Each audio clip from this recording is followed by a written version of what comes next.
You're listening ad-free on Amazon Music. In 2021, police in Salt Lake City, Utah, discovered a strange video on someone's phone. Now, this video, which at first glance seems kind of playful, is actually extremely disturbing and distressing once you realize what it's about. Fair warning, we're going to play a portion of the audio from that video towards the end of today's episode. And also, fair warning, the ending to this story is just plain heartbreaking and brutal, so listener discretion is advised. Today's story is the remastered audio from This Shopper Got Caught Doing Something Evil, which is a very popular video on our main YouTube channel. The link to the original YouTube video is in the description. But before we get into today's story, if you're a fan of the strange, dark, and mysterious delivered in story format, then you've come to the right podcast because that's all we do, and we upload twice a week, once on Monday and once on Thursday. So, if that's of interest to you, please move in to the room directly above the Amazon Music follow button's apartment, and then start hosting tap dance lessons out of your apartment. Okay, let's get into today's story. On January 28, 1976, Daniel Halseth was born in a small town in Oregon called Estacada, which is located about 30 miles southeast of Portland. Daniel's family owned a farm, and so from a young age, Daniel became accustomed to getting up super early and helping out with daily chores. This childhood experience on the farm instilled in Daniel a strong work ethic, and it also taught Daniel to really appreciate family, because the family he had grown up in spent all their time together and they all struggled and worked together every day to make ends meet. In high school, Daniel really began to blossom. He had this wonderful energy and huge radiant smile that drew people to him, and he was just one of those people that was just naturally gifted at everything he did, and it seemed totally effortless. During his high school years, he picked up playing the piano as well as the drums, and his classmates affectionately nicknamed him Drummer Dan. Daniel was also amazing with anything to do with computers or technology, and Daniel was just very handsome and very athletic and fit, and so he was really the guy that everybody wanted to be. But despite having all of these things going for him, Daniel was dealt a major blow in 1994 when he was in his junior year of high school. That year, his father, who he was quite close with, died unexpectedly from a brain aneurysm. This was a crushing blow for a young man that still very much leaned on his father for guidance and support. But Daniel, like the rest of his family, found a way to just keep on going despite this immense heartbreak. In 1995, so a year after his father's death, Daniel would graduate high school and he would head to Salem, Oregon, where he would go to school and earn his bachelor's degree in music, and then he would stick around in Salem at another university and he would earn his master's in business. And it was during those years that he was in Salem that Daniel would meet a young woman named Elizabeth Schwarak, who had grown up in Salem. She, like Daniel, was incredibly hardworking and was just naturally good at everything she tried. She was also a model, and so when she and Daniel began dating, they genuinely looked like this beautiful Hollywood couple. In 2001, which was shortly after Daniel had earned his master's degree, he and Elizabeth got married. 5 years later, the couple, who now were the proud parents of 3 young children, 2 girls and a boy, they moved to Las Vegas because Daniel had found work there. Daniel had founded this computer IT company because he was so skilled with computers, and it was really starting to thrive, and many of his clients were in or around Las Vegas. But just a few years after getting settled in Las Vegas, it would be Elizabeth's career ambitions that would take center stage in the family. Elizabeth had always wanted to get into politics, and in 2010, she decided she would run for a state Senate seat in Nevada. But in order to do that, she would need to campaign really aggressively, which would mean she'd be gone a lot of the time, and so Daniel, who was working full-time with this computer company, he would need to keep doing that because that paid the bills, but he would also have to become the primary parent for their 3 children. And so when she approached Daniel and said, I really want to do this, but it requires a lot out of you. Are you willing to do this? Daniel was completely supportive and actually really excited at the idea. He had no problems whatsoever. And so very soon, Elizabeth would be out on the road campaigning and trying to win the state Senate seat, and Daniel would be home goofing around with the kids and taking them hiking and going to playgrounds and parks. And then after he would put the kids to bed at night, he would stay up super late and run his computer business out of their dining room. And all this additional hard work and sacrifice that Daniel was making for his wife paid off when later that year, on November 2nd, Elizabeth, who had run this incredible campaign that was built on family values and wholesomeness and morality, she would win the state Senate seat, which shocked the state of Nevada. And even more impressive, she would become the youngest woman to ever be elected to Nevada legislature at just 27 years old. So it was clear to everyone in Nevada and also outside of Nevada that Elizabeth was destined for greatness. She was going to be the next big political superstar. And anyone who was close to the Halseth family knew Daniel was her #1 cheerleader. He was so proud of her. But soon, the Halseth's perfect life would come crumbling down. It was not long after Elizabeth had won her election that Daniel began to notice she was becoming suspiciously close with another man named Tiger Helgelien, who was a former golf pro and fellow rising political star. After noticing his wife constantly texting with Tiger, Daniel would actually reach out to Tiger directly and beg him to stop messaging his wife and to just leave his family alone. But the texting and the calling and the interactions between those two would not stop. And then finally, in October of 2011, so less than a year into Elizabeth's first term as a state senator, Daniel would find out that his wife and Tiger had been away together alone on this long extended work trip. And so Daniel realized that almost certainly his wife was having an affair. And so when his wife came home from this trip and she was unpacking in their bedroom, Daniel walked into the room and he accused her of being unfaithful. And the argument that ensued got very heated, but it did not become physically violent. Basically, Daniel just screamed and yelled at Elizabeth, swearing at her and kind of losing his temper completely. But at some point, Elizabeth just said, "Daniel, stop."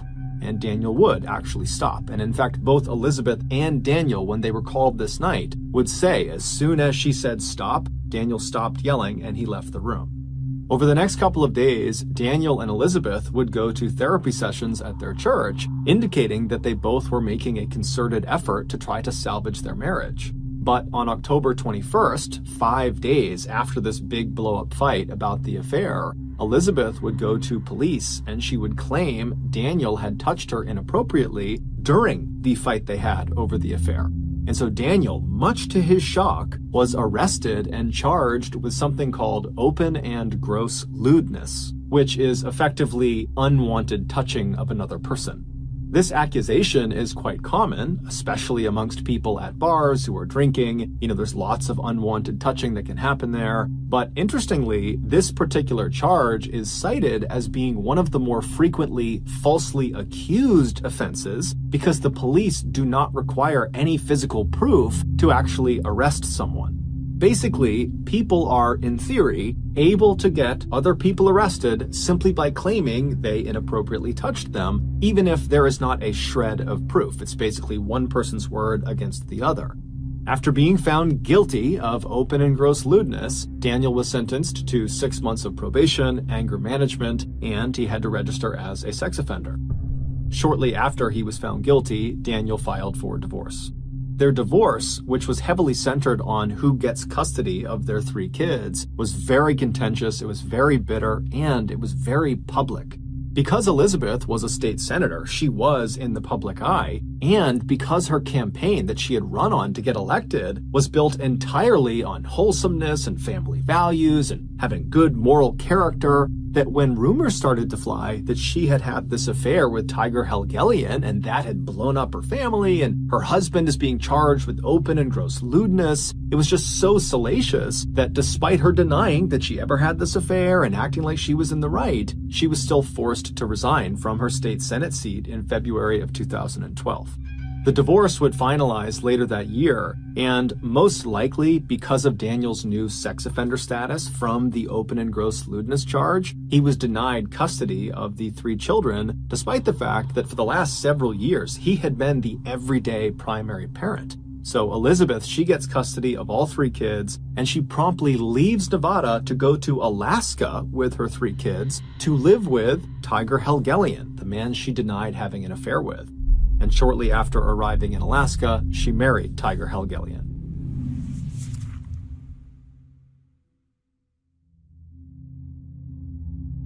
Daniel was heartbroken. It was like his life had blown up in a matter of seconds. But most devastating of all was that his kids, who he called his three little angels, were now so far away from him, he couldn't even see them if he wanted to.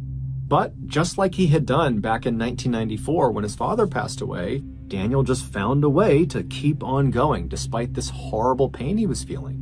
Over the next few years, Daniel would pour himself into his computer business and really make that his full-time effort, and he would make every effort to see his children any chance he got. But because his relationship with his ex-wife Elizabeth was not good, it was really difficult to see his kids. Eventually, Daniel would meet another woman named Bogdana, and they would actually get married. And when that happened, it seemed like in the eyes of Daniel's family, he was starting to kind of finally get his life back on track. Around this time, Daniel began sharing more and more of his life on his social media channels. And every post he made, and he made lots of them nearly every day, were so overwhelmingly positive and optimistic, and it really showcased his wonderful personality that was all about lifting up your fellow person and just being a good human being. And he also posted loads of videos of him goofing around with his three kids because he adored his kids. They were the most important thing to him by far. But despite having this very cheerful outward presence on social media, privately, Daniel was dealt yet another very difficult blow in 2019 when his marriage to Bogdana, his second wife, fell apart. And so once again, Daniel was all alone. His social media posts around the time of the second divorce remained positive and very optimistic for the most part, but anytime you saw an image of Daniel actually facing the camera, you could just see a distinct sadness in his eyes. But just as quickly as it seemed like once again Daniel's life was just going to crumble, something truly amazing happened for Daniel. Daniel's first ex-wife, Elizabeth, and their three kids decided to leave Alaska and come back to Nevada and resettle in Las Vegas. This was not because Elizabeth wanted to rekindle with Daniel. It was just because she and the kids liked living in Las Vegas and wanted to come back.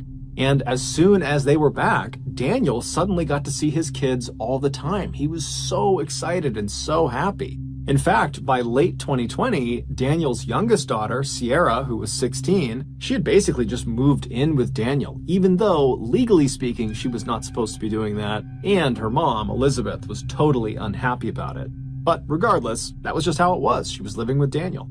In August of that year, so around the time that Sierra had basically moved back in with Daniel, Daniel decided to take his ex-wife, Elizabeth, back to court to see if he could get custody of Sierra. Because Sierra was the only minor of their three children. She was still 16, and at that point, Sierra was already living with him. During the recorded video sessions between Daniel, Elizabeth, and the judge, Daniel would tell the judge that life in Elizabeth's home was totally toxic and not good for his children, and certainly not good for Sierra. Daniel would explain to the judge that Sierra was really struggling with some mental health issues, and what she needed right now was professional therapy, something he had already enrolled her in since she had moved back in with him. Daniel also presented to the judge a letter that he said Sierra wrote that basically backed up the idea that she is better off living with her father. Elizabeth would generally respond to all of these things that Daniel was saying by saying Daniel was a liar and that he was not fit to be a parent, and that letter that he claims Sierra wrote doesn't sound like her, insinuating that, the letter was forged. The judge, who at regular intervals would get very frustrated with both Daniel and Elizabeth, finally would just say, look, you got all sorts of issues between the two of you, and it's creating a horrible environment for your kids. And if you don't find a way to come to some sort of compromise, the people that are going to suffer are your kids, specifically Sierra.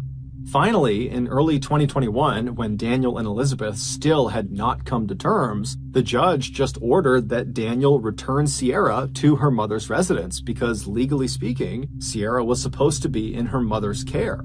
And so begrudgingly, Daniel would take Sierra and he would bring her back to her mother's house and he would say, okay, go see your mother, and then he would drive off. But later that night, Sierra would sneak out of her mother's house and just run back to be with her dad. Needless to say, Daniel was not unhappy about that turn of events. The custody battle over Sierra continued to rage for the next several months, with Sierra opting to still remain at her father's place despite the court order, despite her mother pleading with her to come home. And then in April of 2021, something very odd happened. On the morning of April 8th, several $100s was withdrawn from Daniel's bank account from a few different ATMs around Las Vegas. This particular bank account was shared between Daniel and his second ex-wife, Bogdana. They just hadn't gotten around to relinquishing control to one or the other. And so these particular withdrawals were kind of uncharacteristic for Daniel or for Bogdana, and so they were flagged as potentially fraudulent, and so the bank sent notifications to both Daniel and Bogdana saying as much. And so Bogdana, she gets the messages that there's been these potentially fraudulent charges. She knows it wasn't her, and so she calls Daniel, but Daniel doesn't pick up, and so she texts Daniel. But again, silence from Daniel. Thinking this was a little bit odd, Bogdana reached out to Daniel's mother, Christine, knowing that Daniel and his mom spoke nearly every day. And so she filled the mother in about what was going on. And after getting all the information from Bogdana, Christine would try calling and texting Daniel, but still got nothing. And so she reached out to her granddaughter, Sierra.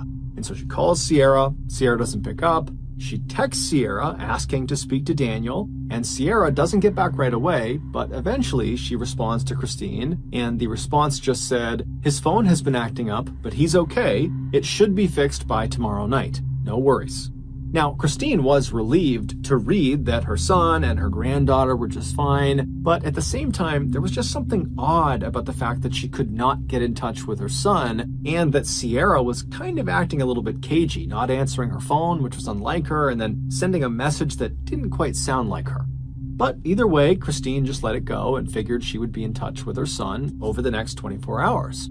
But the next day, by 10 a.m., when Christine and Bogdana had not heard or seen Daniel, Christine again reached out to her granddaughter, Sierra. She called her, but she didn't pick up. And so she texted Sierra, this time demanding that she put her father on the phone. But Sierra did not put her father on the phone. Instead, after a few minutes, Christine just got another text message that said something to the effect of, "My dad's in the shower, so he can't talk right now." Christine, at this point, it was like her radar was up and she knew there was a real problem. She didn't know what it was, but there was a problem and someone needed to go over to Daniel's house and make sure he and Sierra were okay. And so Christine contacted a woman named Peggy Newman, who was Daniel's landlord and a close friend of Daniel. And she asked Peggy, would you mind going and doing a welfare check at Daniel's house? And Peggy would say, of course, no problem, but I won't be able to get over there for at least several hours. So Christine said, no problem. But as soon as she hung up, Christine just was so anxious, waiting to find out what was going on with her son, that at 1:46 p.m., when still Peggy was out running errands and had not done the welfare check yet, Christine just called the police and asked them to do a welfare check. Yeah, hi, I need a welfare check. I don't know if on who are we doing a welfare check? For my son. He's been missing for 2 days. His work's called, his family's called, I've called, his ex-wife's called, and there's nobody answering the phone, and there's nothing. Nobody can get a hold of him, and then his work called, and they can't get a hold of him, and it's really, he just doesn't act like this. But as it would happen, just a few minutes after Christine placed that 911 call, Peggy Newman and a friend of hers actually arrived at Daniel's residence ahead of the police. And so when they got there, they hopped out of their car, they walked up to the front door, and as they're knocking on the front door, they look over into the driveway and they see Daniel's car, which was a blue Nissan Altima, is not there. And so they're knocking, they're seeing the car's not there, it's totally silent in the house. And so Peggy, she reaches down and she tries the doorknob and she finds it's unlocked. So she twists the knob, she opens the door, and she and her friend step inside. Just minutes later, Peggy and her friend would come running out of the house, and Peggy would call 911 because the police weren't there yet, and she would frantically try to describe to the dispatcher what she had just seen.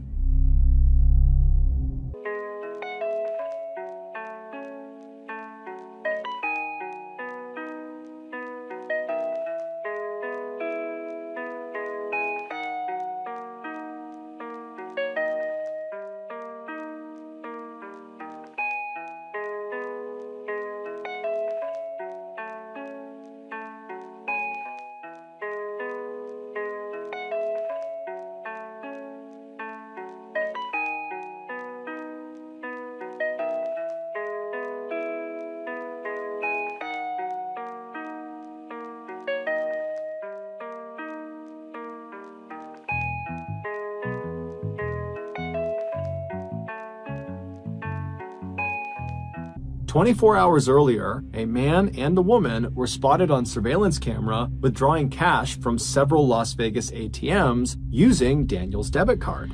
Those were the withdrawals that had been flagged as fraudulent and tipped Bogdana off that something could be wrong here. After those withdrawals, the man and the woman were spotted again on camera going into a Las Vegas supermarket called Winco, and inside they would purchase a few items using Daniel's debit card, and then they would leave and they would head to a Las Vegas Home Depot where once again they'd be caught on camera purchasing a few items using Daniel's debit card. After these purchases, the man and the woman would make their way to Daniel's residence where they would spend the night.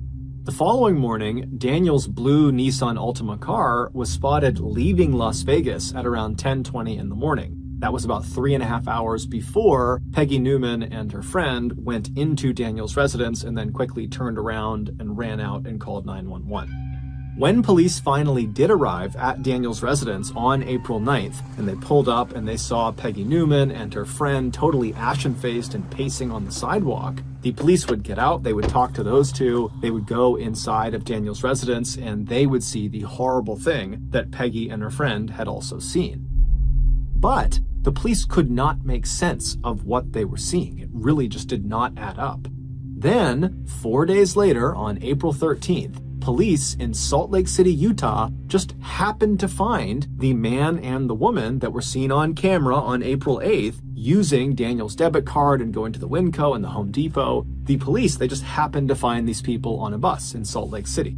And after going through the man and the woman's belongings, including their phones, the police would discover a video that these two had taken of themselves in the last couple of days that explained what was inside of Daniel's house. Welcome back to our YouTube channel. After murdering day 3 after murdering somebody. Whoa! Don't put that on the camera. It was worth it. The young man and young woman you just heard joking about having murdered someone was 18-year-old Aaron Guerrero and his 16-year-old girlfriend, Sierra Halseth, Daniel's youngest daughter. Allegedly, on the morning of April 8th, after Aaron and Sierra had pulled all that money out of all those different ATMs, they had gone to the Winco and purchased disposable gloves and bleach and drop cloths, and they had gone to the Home Depot and purchased a circular saw and saw blades and lighter fluid. And then they headed for Daniel's house. It's not been made public what actually occurred inside of Daniel's residence, but we can make a few assumptions. Daniel adored his children. There was no act there. He truly loved his children. And so it would never cross his mind that one of his children or one of their significant others would ever want to hurt him. And so when Sierra and Aaron went inside of Daniel's house, it would have been extremely easy to sneak up on Daniel or just kind of catch him off guard because he's not looking to put up a fight. He thinks he's around people that love him and respect him because he loves and respects them. But however the young couple did it, they would inflict up to 70 stab wounds in Daniel's body, most of which were in the back of his head. And then at some point during this vicious attack, they stuffed Daniel into a sleeping bag, and right in the middle of the living room of his house, they doused him in lighter fluid and lit him on fire. It's unclear what exactly killed Daniel or for how long he was actually conscious and aware of what was happening before he died. But it's very possible that Daniel had at least a small moment in time where he recognized his beloved little angel, Sierra, was actively trying to kill him. After Daniel was either dead or incapacitated, the young couple tossed their pocket knives into the sink, and then they retrieved their circular saw as well as a chainsaw and began attempting to dismember Daniel's body. But they were unable to do it, and so they just kind of set the saws down in the middle of Daniel's home with bits of Daniel stuck on the grooves of the saw. At that point, Aaron and Sierra attempted to destroy evidence inside of the house by scrubbing everything down with bleach, but it was totally ineffective. And so at that point, the couple decided they would just burn the entire house down, and that would destroy all the evidence. And so around the time that Christine texted Sierra and demanded to speak to Daniel, and Sierra wrote back, "Oh, he's in the shower, he can't talk to you right now," that was probably around the time that Sierra and Aaron were actively trying to burn the house down.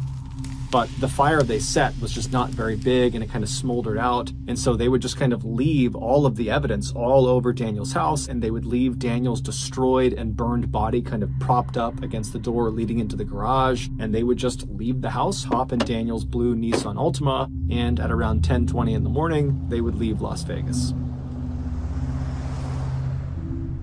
The only reason police were able to apprehend Aaron and Sierra in Salt Lake City a few days later was because the couple had made their way to Salt Lake City and hopped on a bus, and Aaron had not paid the fare. He had just snuck onto the bus. And so at some point, the transit authority had come through the bus, and they were asking people to show their tickets, and Aaron didn't have one. And so when they discovered this, they asked for his name, and when they entered his name into their system, it popped up that the Las Vegas PD were actively searching for him.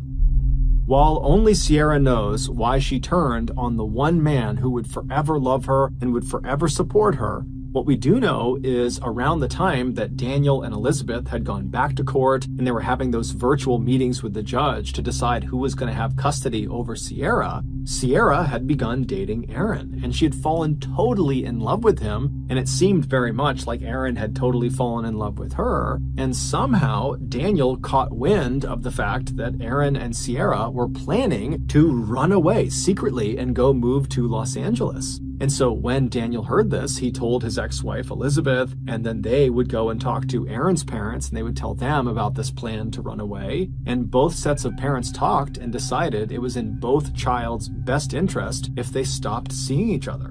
And so, starting in early 2021, the parents forbade their child from seeing each other, and that was it. But even though all the parents were involved in this decision, because Sierra was at the time living with Daniel, it seemed like she focused her rage about this decision on Daniel, because he was the one kind of enforcing the rule. And so it's believed in April of that year, Sierra decided she would just have to kill her father in order to get her boyfriend back. In Daniel's obituary, his family very conspicuously left Sierra out, saying that Daniel was survived by 2 loving children, not 3. On October 20th, 2022, Aaron Guerrero and Sierra Halseth were sentenced to life in prison. While Sierra showed no signs of remorse in the courtroom, Aaron would make a statement apologizing to Daniel's family, saying, quote, "He didn't deserve to pass in such a horrible way," end quote.